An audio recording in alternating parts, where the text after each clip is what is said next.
बघा इथे आपल्याला प्रश्न दिले, इथे एक त्रिकोण आहे आणि इथे एक चौरस आहे किंवा उभा चौकोन आहे किंवा चौरस आहे. इथे 2 त्रिकोण, एक चौरस, 3 त्रिकोण, एक चौरस, 4 त्रिकोण, एक चौरस. म्हणजे त्रिकोणांची संख्या वाढते. मग इथे 4 त्रिकोण होते, चौरस मात्र एकच आहे. मग आता पुढच्या आकृतीमध्ये इथे काय येईल तर 5 त्रिकोण आणि एक चौरस.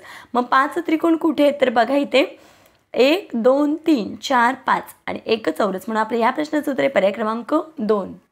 पुढचा प्रश्न बघा, पुढील प्रश्नातील चुकीचे ओळखा. म्हणजे इथे आपल्याला काही संख्या दिली आहेत तर त्याच्यातल्या आपल्याला चुकीची संख्या ओळखायची आहे. मग बघा इथे 87 85 91 97 आणि 93.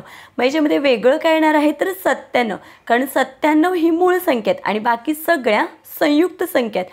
म्हणून मी इथे आपल्या या प्रश्नाचं उत्तर आहे पर्याय क्रमांक 1 97. पुढचा प्रश्न बघूया. पुढचा प्रश्न बघा, संदीप हा शरदच्या वडिलांच्या भावाचा मुलगा आहे. तर शरद व संदीप यांचे नाते काय. बघा हा आहे संदीप, हा आहे संदीप आणि हा आहे शरद.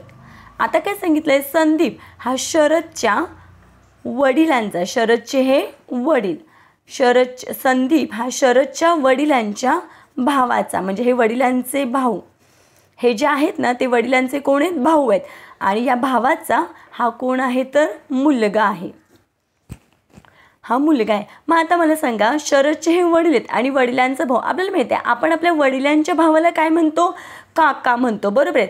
म्हणजे ह्या शरदचे हे कोण आहेत तर हे काका आहेत आणि या काकांचा हा मुलगा आहे. मग आपल्याला माहिती आहे काकांच्या मुलाला आपण काय म्हणतो, चुलत भाऊ म्हणतो की नाही, काय म्हणतो, चुलत भाऊ. म्हणजे हे काका म्हटलं तरी चालते किंवा हे शरदचे कोण आहेत, चुलते आहेत आणि चुलत्यांचा मुलगा, म्हणजेच हे दोघं कोण आहेत तर चुलत भाऊ आहेत. म्हणजे संदीप हा शरदचा कोण आहे तर चुलत भाऊ आहे. म्हणून आपल्या या प्रश्नाचं उत्तर आहे पर्याय क्रमांक 2. पुढचा प्रश्न, कानाला डोळे म्हटले, डोळ्याला त्वचा म्हटले, त्वचेला जीभ म्हटले, जिभेला नाक म्हटले, तर आपल्याला स्पर्श ज्ञान कोणत्या इंद्रियांपासून होईल. मग बघा स्पर्श कशापासून होतो आपल्याला तर स्पर्श आपल्याला त्वचेपासून होतो.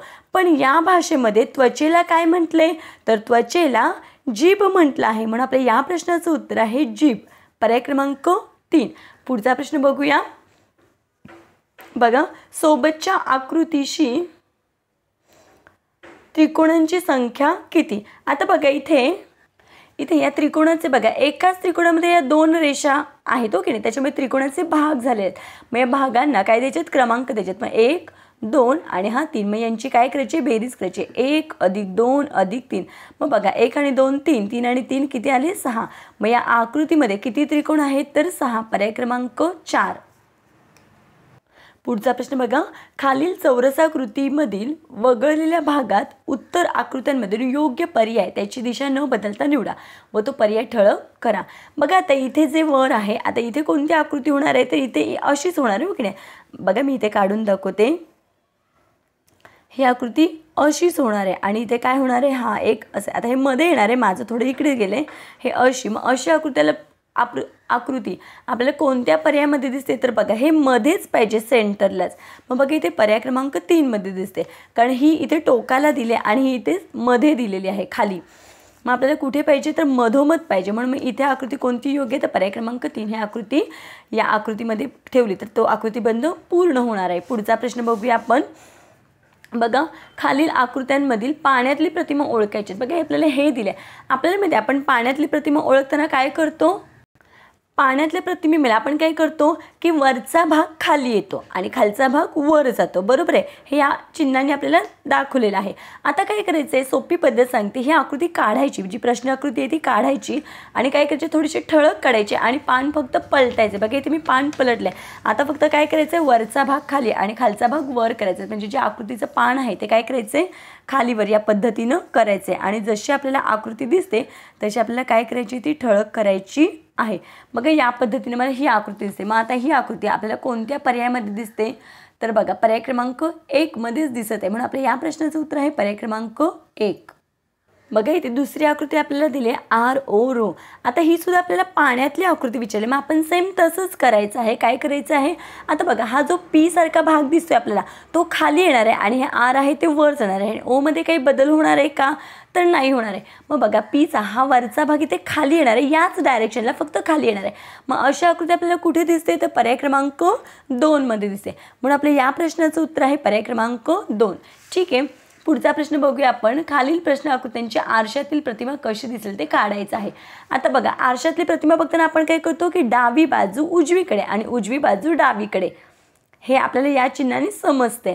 ठीक आहे, आता इथे काय, आता बघा हे जे आहे हे टोक इकडे आहे, ते फक्त या बाजूला जाणार आहे. मग इथे कोणत्या आकृतीमध्ये असं आहे, तर बघा इथे पर्याय क्रमांक 3 मध्ये आहे. म्हणून आपल्या या प्रश्नाचं उत्तर आहे पर्याय क्रमांक 3. आता पुढच्या प्रश्नामध्ये आपल्याला भर हा शब्द दिला आणि आपल्याला आरशातलीच प्रतिमा विचारले. आता भचं तोंड हे इकडे आहे, तेच फक्त काय होणार आहे, बघा जे लेफ्टी आहे ते असं लिहितात की नाही, असं भ आणि हे या पद्धतीनं भ र. मग हा शब्द असा कुठे येतोय, तर बघा इथे पर्याय क्रमांक 2 मध्ये.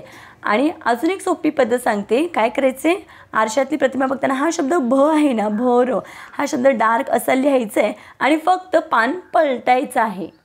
बघा इथे मी फक्त पान पलटले आणि जसं मला दिसते तसं मी काय करते, गिरवून घेते. हे आरशातल्या प्रतिमेचं काय आहे, या पद्धतीने आपण सहज सोडवू शकतो. मग हे चिन्ह कुठे दिसतंय, तर बघा इथे पर्याय क्रमांक 2 मध्ये. म्हणून आपल्या ह्या प्रश्नाचं उत्तर आहे पर्याय क्रमांक 2. पुढचा प्रश्न, पुढील प्रश्नात पहिल्या 2 पदांमध्ये जसा संबंध आहे तसाच संबंध तिसऱ्या व प्रश्नचिन्हाच्या जागी येणाऱ्या चौथ्या पदात आहे. तो पर्याय क्रमांक निवडा व योग्य वर्तुळ ठळक करा. बघा आता इथे दिले आपल्याला कात्री कापणे, म्हणजे कात्रीचा उपयोग आपण कापण्यासाठी करतो. तर किसणीचा उपयोग आपण कशासाठी करतो, तर किसण्यासाठी वापरतो. म्हणून इथे पहिलं उत्तर आहे आपलं पर्याय क्रमांक 1. आता या आकृतीमध्ये बघा इथे काय आहे, चौरसामध्ये असे बाजू जोडलेल्या आहेत. मग इथे फक्त काय, बाहेरच्या आउटसाईडच्या ज्या रेषा होत्या त्या कट केल्यात. आता इथे सुद्धा त्रिकोणामध्ये मध्ये 3 रेषा आहेत, कोणांना 3 कोणांना 3 रेषा आहेत. आता बाहेरचा आउटपुट जाणार आहे. मग आपल्याला आतमध्ये काय आहे, तर बघा हे येणार आहे, बघा प्रत्येकाला असं आणि असं. मग आपल्या या प्रश्नाचं उत्तर आहे पर्याय क्रमांक 3. पुढचा प्रश्न बघा, ए अधिक बी बरोबर सी, तर डी अधिक ई बरोबर प्रश्नचिन्ह. आता बघा ए अधिक बी बरोबर सी दिले. ए हे 1 नंबरचं लेटर आहे म्हणून त्याला 1 नंबर, बी हे 2 नंबरला आहे म्हणून त्याला 2 नंबर. मग यांची बेरीज करायची, 1 अधिक 2 बरोबर 3. मग 3 नंबरला कोणतं लेटर आहे, तर सी आहे. त्याच पद्धतीने बघा इथे डी अधिक ई, डी हे किती नंबरचं लेटर आहे, तर डी हे 4 नंबरचं लेटर आहे आणि ई हे 5 नंबरचं लेटर आहे. मग याच्यामध्ये 4 आणि 5 किती होतात, तर 9 होतात. मग 9 नंबरला कोणतं लेटर आहे, तर इंग्रजीमध्ये आपण आपल्याला अक्षरमाला दिले त्याच्यामध्ये आपण जर बघितलं तर आय हे लेटर आहे. म्हणून मग इथे उत्तर काय आहे आपलं, पर्याय क्रमांक 3 आय. पुढचा प्रश्न बघूया आपण. खालील आकृतीशी तंतोतंत जुळणारी आकृती शोधायची आहे आपल्याला. बघा सेम आता इथे जर आपण निरीक्षण केलं त्या मधल्या कडे बघा हे सगळे उजव्या बाजूला आहेत. मग बघा असं कोणत्या उजव्या बाजूला, तर ही तरी येणार आहे कारण हे डाव्या बाजूला आहे. तर बघा हे उजवी बघा इथे हे 3ही उजवीकडे आहेत आणि हे 2 वरचे जे आहेत ते डावीकडे आहेत. बघा इथे डावीकडे आणि या गोलापासून बरोबर त्या गोलाच्या पुढे रेषा आहेत. म्हणून मग सेम अशा आकृती कुठे आहे, तर पर्याय क्रमांक 4 मध्ये आहे. पुढचा प्रश्न बघूया आपण. मग पुढच्या प्रश्नामध्ये शेजारील आकृतीत प्रश्नचिन्हाच्या जागी कोणती संख्या येईल. आता इथे 7, 12, 19.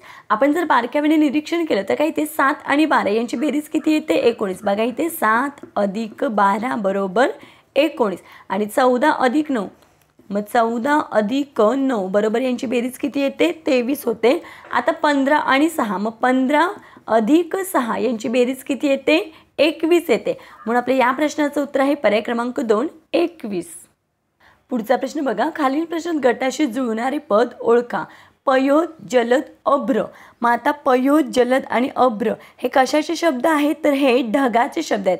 मग इथे कोणता, अंबुत हा ढगाचा समानार्थी शब्द आहे. म्हणून आपल्या या प्रश्नाचं उत्तर आहे पर्याय क्रमांक 3 अंबुत. कारण अरी म्हणजे शत्रू आणि अवळी हा पृथ्वीचा समानार्थी शब्द आहे. पुढचा प्रश्न बघा. आपल्याला इथे आकृत्या दिल्यात, मग गटाशी जुळणारी आकृती विचारले. बघा आता इथे मध्ये त्रिकोण आहे आणि चारी बाजूला काय आहेत, गोल आहेत. इथे पण तेच आहे. मग सेम अशा आकृती आपल्याला कुठे दिसते, तर बघा चारी बाजूला आपल्याला गोल पाहिजेत. मग इथे बघा चारी बाजूला गोल आहेत आणि मध्ये हा त्रिकोण आहे. म्हणून मी इथे आपलं उत्तर आहे पर्याय क्रमांक 3. पुढचा प्रश्न बघा. तळे, घरे, झाडे. आता याच्यामध्ये काय येणार आहे, तर मुले येणार आहेत कारण हे सगळे अनेक वचनी शब्द आहेत. बघा इथे या प्रश्नामध्ये ती तळे, ती घरे, ती झाडे, मग याच्यामध्ये काय येणार आहे, ती मुले, म्हणून आपलं इथे उत्तर आहे पर्याय क्रमांक 4. पुढचा प्रश्न बघूया. हरीश हा गौरवपेक्षा मोठा परंतु राहुलपेक्षा लहान आहे. अमर हा गौरवपेक्षा लहान आहे, तर सर्वात मोठा कोण? या प्रकारचा प्रश्न सोडवताना आपण या पद्धतीने रेष काढायची आणि ते पहिलं नाव कुणाचं आहे, तर हरीश आहे, गौरव आहे, गौरव, राहुल आणि अमर आहे. ठीक आहे.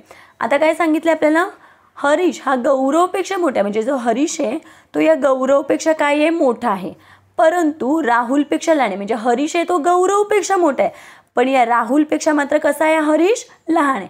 म्हणजे राहुल इथे आपल्याला उंच दाखवायचा आहे. अमर हा गौरवपेक्षा लहान आहे, अमर आहे तो गौरवपेक्षा लहान आहे, म्हणजे तो अगदी छोटा येणार आहे, याच्यापेक्षा छोटा आहे की नाही. तर सर्वात मोठा कोण? मग सर्वात मोठा कोणाचा आपल्याला ग्राफ दिसतोय, तर सर्वात मोठा आहे राहुल. मग राहुल कुठे आहे, तर पर्याय क्रमांक 1 मध्ये, म्हणून आपल्या या प्रश्नाचं उत्तर आहे पर्याय क्रमांक 1. आजच्या व्हिडिओमध्ये आपण बुद्धिमत्तेतील काही प्रश्न स्पष्टीकरणाचे सोडून घेतलेले आहेत. आशा करते आपल्या सर्वांना हा व्हिडिओ आवडला असेल. व्हिडिओ आवडल्यास व्हिडिओला लाईक करा, आपल्या मित्रमैत्रिणींना शेअर करा, चॅनलवर नवीन असाल तर चॅनलला सबस्क्राईब करा. व्हिडिओ कसा वाटला ते कमेंटमध्ये नक्की सांगा. भेटूया पुढच्या व्हिडिओमध्ये. तोपर्यंत नमस्कार, थँक्यू.